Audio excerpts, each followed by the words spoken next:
Hello friends, study with bank के current affair session में आपका स्वागत है।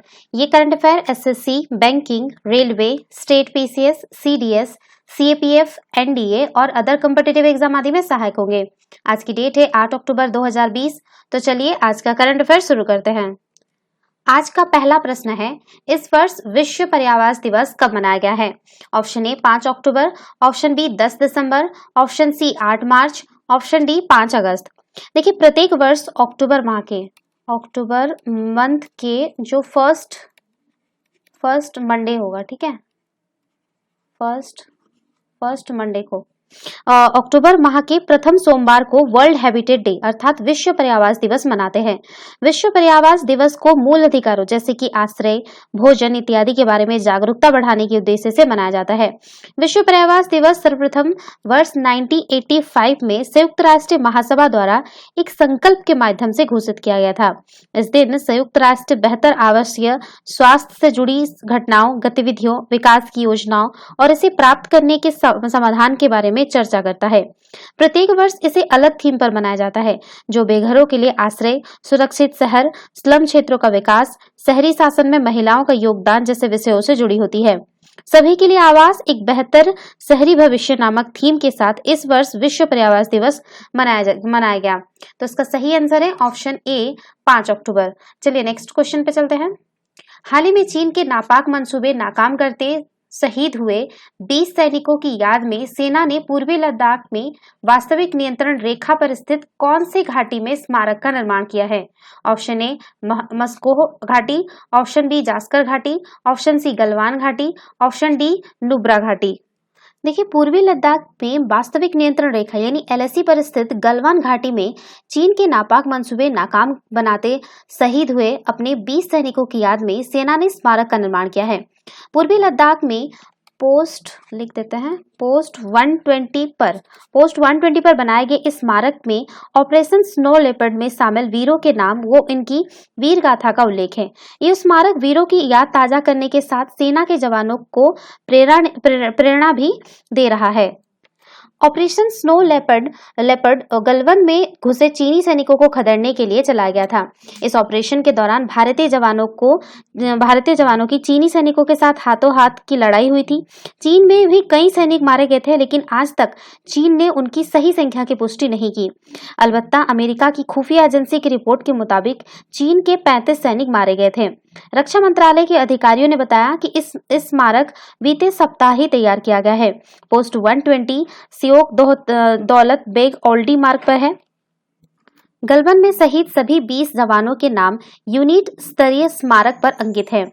सेना की 16 बिहार रेजिमेंट के कर्नल बी संतोष बाबू गलवान में हुई झड़प में भी शहीद हुए थे।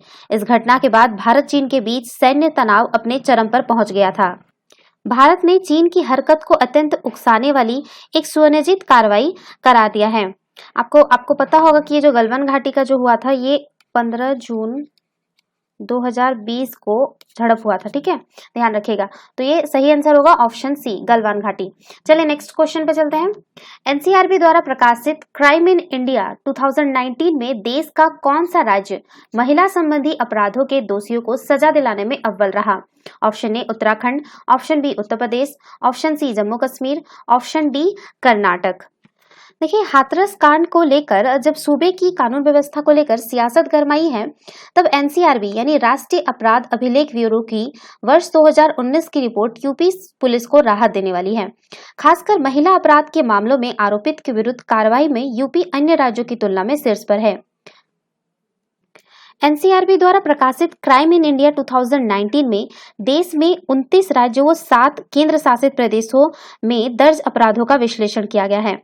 ध्यान रखिएगा, ये 2019 का रिपोर्ट है, इसीलिए 29 राज्य और 7 केंद्र शासित प्रदेशों में किया गया था, ठीक है।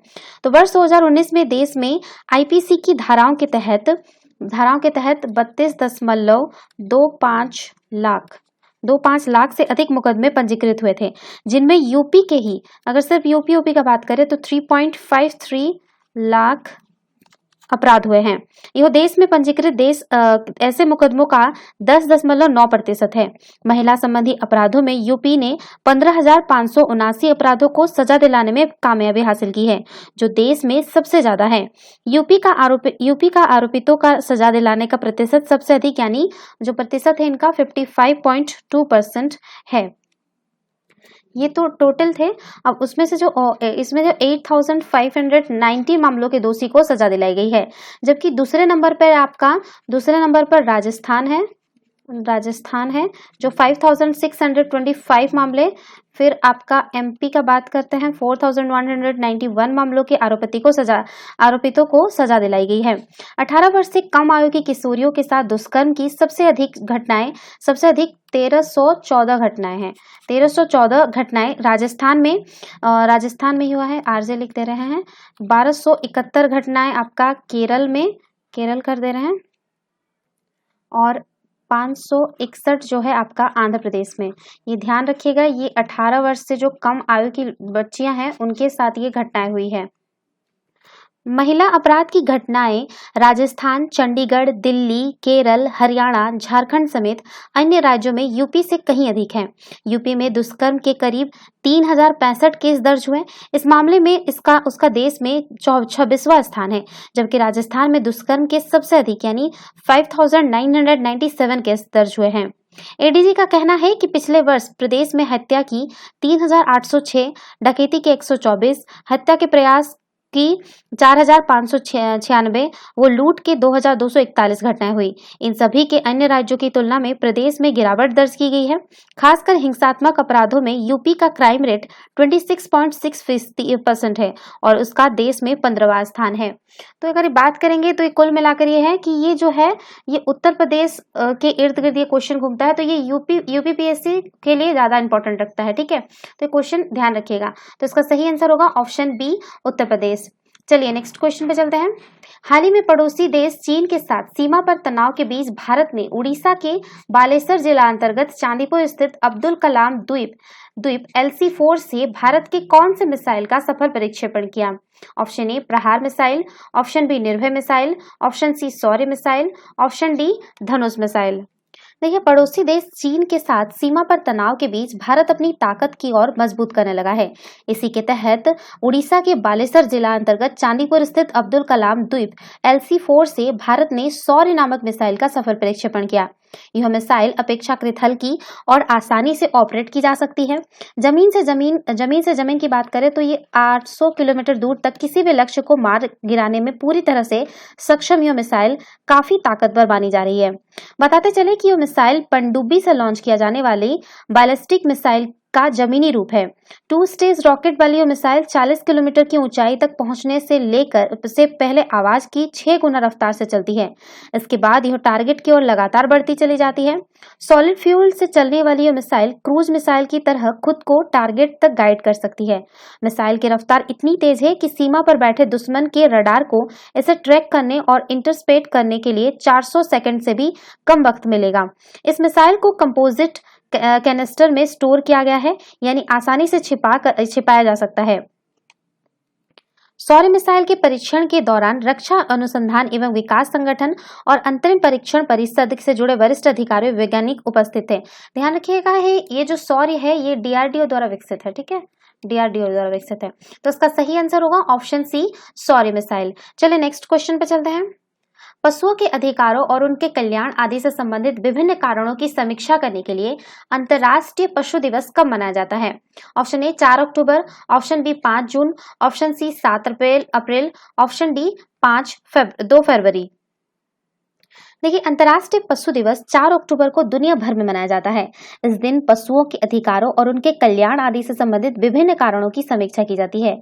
अक्टूबर 4 को असीसी के सेंट फ्रांसिस के सम्मान में चुना गया है, जो जानवरों के लिए पशु प्रेमी और संरक्षक संत थे।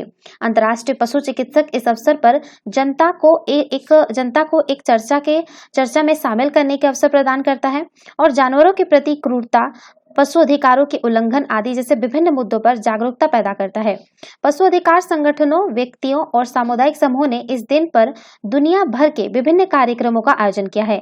हम पृथ्वी ग्रह को जानवरों के साथ साझा करते हैं और यह आवश्यक है कि उन्हें भी हमारे जैसे मूलभूत अधिकार प्राप्त किए जाने चाहिए। माना जाता है कि विश्व पशु दिवस को पहली बार एक जर्मन लेखक हेनरिक नीमन द्वारा मनाया गया था। 4 अक्टूबर को इसे मनाने के लिए प्रारंभिक विचार के बावजूद जो सेंट फ्रांसिस की दावत का दिन था, इसे 24 मार्च, ध्यान रखिएगा, 24 मार्च 1925 को आयोजन का स्थल को चुनौती के कारण बर्लिन में मनाया गया। इस आयोजन के लगभग 5000 लोग इकट्ठा हुए थे। 4 अक्टूबर के बाद इसे वर्षों से अंतर्राष्ट्रीय पशु दिवस के रूप में मनाया जाता है। शुरू में इस आंदोलन को जर्मनी में मनाया गया और धीरे धीरे स्विट्जरलैंड, ऑस्ट्रिया और चेकोस्लोवाकिया, जिसे वर्तमान में भी जिसे चेक गणराज्य बोलते हैं, ठीक है, और स्लोवाकिया जैसे आसपास के देशों में भी इसकी लोकप्रियता जा पहुंची। 1931, ध्यान रखिएगा, 1931 में फ्लोरेंस, इटली में आयोजित अंतर्राष्ट्रीय पशु संरक्षण सम्मेलन ने अंतर्राष्ट्रीय पशु दिवस के रूप में 4 अक्टूबर को मनाने के लिए एक प्रस्ताव पारित किया और अनुमोदित किया। तो इसका सही आंसर होगा ऑप्शन ए, 4 अक्टूबर। चलिए नेक्स्ट क्वेश्चन पे चलते हैं। हाल ही में भारत को कौन से अंतर्राष्ट्रीय संगठन ने पोषण मिशन को कोरोना वायरस महामारी से राष्ट्रीय पोषण मिशन, ध्यान रखिएगा, राष्ट्रीय पोषण मिशन को कोरोना वायरस महामारी से पहले के यानी जनवरी से पहले वाले स्तर पर लाने की जरूरत बताई है। Option A UNST, option B UNICEF, option C UNDP, option D WHO. देखिए, भारत में यूनिसेफ ने कहा है कि राष्ट्रीय पोषण मिशन को कोरोना वायरस महामारी से पहले के यानी जनवरी जैसे स्तर पर वापस लाने की जरूरत है। भारत में यूनिसेफ के प्रमुख अर्जन डे ग्वार्ड ने कहा कि पोषण अभियान के तहत कार्यक्रम जैसे कि समेकित बाल विकास सेवा का क्रियान्वयन, घर पर राशन ले जाना और खून की कमी यानी एनीमिया को रोकने के लिए गर्भवती महिलाओं और बच्चों को आयरन, फॉलिक टेबलेट देना आदि पूरी तरह से लागू करने की आवश्यकता है। वगाट ने बताया, हमें पोषण अभियान उसी स्तर पर वापस लाने की जरूरत है जहां हम जनवरी यानी कोविड समय से पहले में थे। इसे किसी अलग कवायद की आवश्यकता नहीं है, हमें समान कार्यक्रमों की आवश्यकता है। वगाट ने कहा कि भारत में कोरोना वायरस पोषण को तीन तरीकों से प्रभावित करता है। पहला, रोजगार खोने वाले लोगों के साथ गरीबी बढ़ रही है, गरीबी से खाद्य असुरक्षा होती है। दूसरा यह है कि सेवाओं को कैसे प्रभावित किया गया और तीसरा यह है कि पोषण पर ध्यान देने के मामले में इस समय नेतृत्व कैसे प्रभावित हुआ। पूर्व में पोषण पखवाड़ा और पोषण माह समुदायों में बड़ी संख्या में लोगों को एक साथ लाने के लिए एक महत्वपूर्ण घटक था। लोगों को अच्छे पोषण के बारे में शिक्षित कराने के लिए सामुदायिक कार्यक्रम होते थे, लेकिन कोरोना वायरस संक्रमण के कारण पिछले 4 सप्ताह से इस तरह के कार्यक्रम नहीं देखने को मिले हैं। तो इसका जो सही आंसर होगा ये होगा ऑप्शन बी, यूनिसेफ। चलिए नेक्स्ट क्वेश्चन पे चलते हैं। हाल ही में भारत और कौन से देश के संयुक्त रूप से लॉन्च किए गए निगरानी सैटेलाइट के जरिए हिंद महासागर क्षेत्र में जहाजों से अवैध रूप में तेल छलकने पर नजर रखी जाएगी? Option A Australia, option B France, option C Britain, option D America. देखिए, फ्रांस की अंतरिक्ष एजेंसी सैन्य का कहना है कि भारत और फ्रांस की ओर से संयुक्त रूप से लॉन्च किए गए कई निगरानी स्टेशनों सैटेलाइटों के जरिए हिंद महासागर क्षेत्र में जहाजों से अवैध रूप से तेल छलकने पर नजर रखी जाएगी। भारतीय अंतरिक्ष एजेंसी इसरो और फ्रांस की अंतरिक्ष एजेंसी सेंस ने पिछले साल अगस्त के उपग्रहों में एक समूह को विकसित करने की योजना बनाई है। ये सैटेलाइट दूरसंचार के उपकरणों, ऑप्टिकल, रिमोट सेंसिंग उपकरणों और रडार से लैस होंगे। यह दुनिया की पहली अंतरिक्ष आधारित प्रणाली होगी जो समुद्र में जहाजों को आवाजाही पर लगातार पैनी नजर रखेगी। इन उपग्रहों का निगरानी केंद्र भारत में ही स्थित होगा। फ्रांस की अंतरिक्ष एजेंसी के अनुसार इन सैटेलाइट की बार-बार एक स्थान पर दोबारा नजर बनाए रखने की क्षमता के चलते हिंद महासागर क्षेत्र में एक दिन में कई दफा हर एक स्थान को जांचा परखा जा सकेगा। जहाजों के जरिए महासागर में गिरने वाले तेल पर नजर बनाए रखने और इस तेल रिसाव के स्रोतों का पता लगाने का यह सबसे अच्छा तरीका होगा। इन उपग्रहों का संचालन भारत और फ्रांस मिलकर करेंगे। इन उपग्रहों में के सभी हिस्से भारत और फ्रांस में ही बनाए जाएंगे। सेंस और इसरो कई मौसम संबंधी संगठन का भी संचालन करते हैं। तृष्णा नाम की एक उच्च स्तरीय थर्मल, ये ध्यान रखिएगा, एक है और तृष्णा नाम का एक उच्च स्तरीय थर्मल इंफ्रारेड ऑब्जर्वरी भी भारत और फ्रांस उपग्रहों का एक अहम हिस्सा होगा। भारत के पहले अंतरिक्ष मानव मिशन गगनयान पर भी दोनों देशों की अंतरिक्ष एजेंसियां मिलकर काम कर रही है। फ्रांस भारत में वीनस मिशन का भी हिस्सा होगा। हाल ही में हम आपको कुछ दिन पहले का आपको वीडियो में बताया गया था कि वीनस मिशन लॉन्च कर रहा है भारत, वीनस मिशन की तैयारी कर रहा है, सॉरी। तो इसमें जो है फ्रांस भी हिस्सेदारी करेगा। तो इसका सही आंसर होगा ऑप्शन बी, फ्रांस। चलिए नेक्स्ट क्वेश्चन पे चलते हैं। आगामी विश्व मानसिक स्वास्थ्य दिवस के मद्देनजर मेंटल हेल्थ फाउंडेशन इंडिया ने एम्स के मनोचिकित्सा विभाग के साथ मिलकर 8 दिवसीय ऑनलाइन सम्मेलन शुरू किया है। इस दौरान फाउंडेशन ने मानसिक बीमारियों के इलाज के लिए कौन सा पोर्टल लॉन्च जारी किया है? ऑप्शन ए मीहोप, ऑप्शन बी जागरूक, ऑप्शन सी रोशनी, ऑप्शन डी उम्मीद। देखिए, आगामी विश्व मानसिक स्वास्थ्य दिवस के मद्देनजर मेंटल हेल्थ फाउंडेशन इंडिया ने एम्स के मनोचिकित्सा विभाग के साथ मिलकर 8 दिवसीय ऑनलाइन सम्मेलन शुरू किया है। इस दौरान फाउंडेशन ने mind health care online programme and education यानी मीहॉप पोर्टल लॉन्च किया है। इसके जरिए देश के किसी भी हिस्से के लोग घर बैठे ऑनलाइन मानसिक बीमारियों का इलाज करा सकेंगे। 11 अक्टूबर को यह पोर्टल शुरू हो जाएगा। इस पोर्टल का मकसद मानसिक बीमारियों से पीड़ित हर व्यक्ति को आसानी से चिकित्सा सुविधाएं उपलब्ध कराना है, क्योंकि मानसिक बीमारियों से पीड़ित ज्यादातर लोग इलाज नहीं करा पाते। इसका एक बड़ा कारण मनोचिकित्सकों की कमी भी है। बता दें कि 10.6% लोग किसी न किसी मानसिक बीमारी से पीड़ित। राष्ट्रीय मानसिक स्वास्थ्य सर्वे के मुताबिक देश की 18 साल से अधिक उम्र वाले 10.6% लोग किसी न किसी तरह की मानसिक बीमारी से गुजर रहे हैं। शहरी क्षेत्रों में मानसिक बीमारियों का प्रभाव ज्यादा है, वहीं महिलाओं की तुलना में पुरुष मानसिक बीमारी से अधिक पीड़ित हैं। इस तरह करीब 15 करोड़ लोगों को मानसिक बीमारियों के इलाज की जरूरत है, लेकिन इनमें से ज्यादातर लोगों को इलाज नहीं मिल पाता। एम्स के निदेशक ने भी इलाज की सुलभता को बढ़ाने की बात कही है। तो ये जो है मीहोप नामक एक पोर्टल लॉन्च किया गया है। पूरा नाम लिख देते हैं, mind health care online programme education. Okay, ये पूरा नाम है इसका, ठीक है, मीहोप। तो सही आंसर होगा ऑप्शन ए। चलिए नेक्स्ट क्वेश्चन पे चलते हैं। हाल ही में विश्व प्रसिद्ध पर्यटन स्थल रोहतांग दर्रे पर कौन सी कंपनी द्वारा रोपवे का निर्माण किया जा रहा है? Option A Himalaya house company, option B GMR infrastructure limited, option C ski Himalaya company, option D Shapoorji Pallonji and company limited. देखिए, विश्व प्रसिद्ध पर्यटन स्थल रोहतांग दर्रे का पर्यटक अब साल भर दीदार कर सकेंगे। रोपवे से पर्यटक इस खूबसूरत दर्रे को निहार पाएंगे। इसके लिए कवायद भी शुरू हो गई है। स्की हिमालय कंपनी जल्द ही 3 चरणों में 3-3 किलोमीटर लंबे रोपवे का निर्माण करने जा रही है।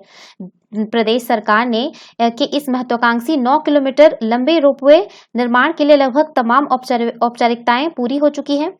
कंपनी ने अटल टनल रोहतांग के लोकार्पण पर आए प्रधानमंत्री नरेंद्र मोदी को रोपवे के लिए तैयार किया मॉडल से रूबरू करवाया। प्रधानमंत्री सहित मुख्यमंत्री जयराम ठाकुर ने रोपवे के मॉडल को सराहा। रोपवे का निर्माण 3 चरणों में होगा। शुरुआती पॉइंट कोठी पर्यटक स्थल रहेगा, जहां से गुलाबा को पहला और फिर गुलाबा से मंडी व मंडी से रोहतांग दर्रे तक करीब 9 किलोमीटर रोपवे का निर्माण होगा। इसके निर्माण से गर्मी और सर्दी में कुल्लू व मनाली के पर्यटन कारोबार को पंख लगेंगे। रोपवे अस्तित्व में आने से सैलानी सर्दी में भी बर्फबारी का भी आनंद उठा पाएंगे। रोहतांग दर्रे पर सर्दी में हर साल करीब 20 से 25 फीट बर्फबारी होती है। ऐसे में सामान्य ट्रैफिक का संचालन हो नहीं पाता और 4 माह के लिए यह दर्रा बंद रहता है। रोहतांग रोपवे में पर्यटकों को बेहतर सुविधाएं उपलब्ध होगी और पर्यटन कारोबार बढ़ेगा। 3 चरणों में बनने जा रहे इस रोपवे से मनाली से 50 किलोमीटर दूर रोहतांग दर्रे के सफर को 45 मिनट ही लगेंगे। तो ये जो है स्की हिमालय कंपनी द्वारा इसका निर्माण किया जा रहा है। तो इसका सही आंसर होगा ऑप्शन सी। चलिए नेक्स्ट क्वेश्चन पे चलते हैं। प्रतिवर्ष भारतीय वायुसेना दिवस किस तारीख को मनाया जाता है? ऑप्शन ए 14 जनवरी, ऑप्शन बी 30 मई, ऑप्शन सी 20 अगस्त, ऑप्शन डी 8 अक्टूबर। देखिए, भारतीय वायुसेना यानी इंडियन एयरफोर्स भारतीय सशस्त्र सेना का एक अंग है जो वायु युद्ध, वायु सुरक्षा एवं वायु चौकसी का महत्वपूर्ण काम देश के लिए करती है। इसकी स्थापना जो है 8 अक्टूबर 1932 को की गई थी। आज़ादी के बाद, आज़ादी से पूर्व इसे रॉयल इंडियन, ध्यान रखिएगा, आज़ादी से पहले है इसे royal Indian air force, royal Indian air force के नाम से जाना जाता था। और ये जो है 1945 के द्वितीय विश्व युद्ध में इसने महत्वपूर्ण भूमिका निभाई थी। आज़ादी के पश्चात इसमें से रॉयल शब्द हटाकर सिर्फ इंडियन एयरफोर्स, ये जो है आज़ादी के बाद रॉयल एयरफोर्स हट गया और इसका नाम क्या हो गया, इंडियन एयरफोर्स हो गया। आज़ादी के बाद से ही भारतीय वायुसेना पड़ोसी मुल्क पाकिस्तान के साथ 4 युद्धों व चीन के साथ एक युद्ध में अपना योगदान दे चुका है। अब तक इसने कई बड़े मिशनों को अंजाम दिया है, जिसमें ऑपरेशन विजय, गोवा का अधिग्रहण, ऑपरेशन मेघदूत, ऑपरेशन कैक्टस व ऑपरेशन पुमलाई शामिल हैं। ऐसे कई विवादों के अलावा भारतीय वायुसेना संयुक्त राष्ट्र के शांति मिशन का भी सक्रिय हिस्सा रही है। भारत के राष्ट्रपति भारतीय वायुसेना के कमांडर इन चीफ के रूप में कार्य करते हैं। वायुसेना अध्यक्ष एयर चीफ मार्शल एक 4 सितारा कमांडर है और वायुसेना का नेतृत्व करते हैं। भारतीय वायुसेना के किसी भी समय एक से अधिक एयर चीफ मार्शल सेवा में कभी नहीं होते। इसका मुख्यालय जो है नई दिल्ली में है, और इसे एवं 2017 के आंकड़ों के अनुसार इसमें कुल मिलाकर 18 लाख जवानों एवं 1350 लड़ाकू विमान हैं, जो इसे दुनिया की चौथी सबसे बड़ी वायुसेना होने का दर्जा दिलाती है। बात करें 2020 वायुसेना के बारे में, 2020 वाले वायुसेना दिवस के बारे में, तो इस साल जो है ये इसका 88वां, ठीक है, 88वां वायुसेना दिवस मनाया जा रहा है इस बार। और इसमें है, आपको पता है अभी हाल ही में राफेल की खरीद हुई है, तो राफेल लड़ाकू विमान इस साल इसमें इस वायुसेना दिवस के पैरेड में शामिल होगा। और आपको ये भी बता दें कि जो इस बार का जो पैरेड होगा वो हिंडन में होगा, ठीक है, हिंडन में होगा पैरेड। तो ये जो है 8 अक्टूबर को मनाया जाता है, तो इसका सही आंसर होगा ऑप्शन डी। तो ये थे आज के करंट अफेयर। वीडियो पसंद आए तो लाइक, शेयर और कमेंट करना ना भूलें, साथ ही साथ चैनल को सब्सक्राइब करना ना भूलें। Thanks for watching, have a nice day, take care.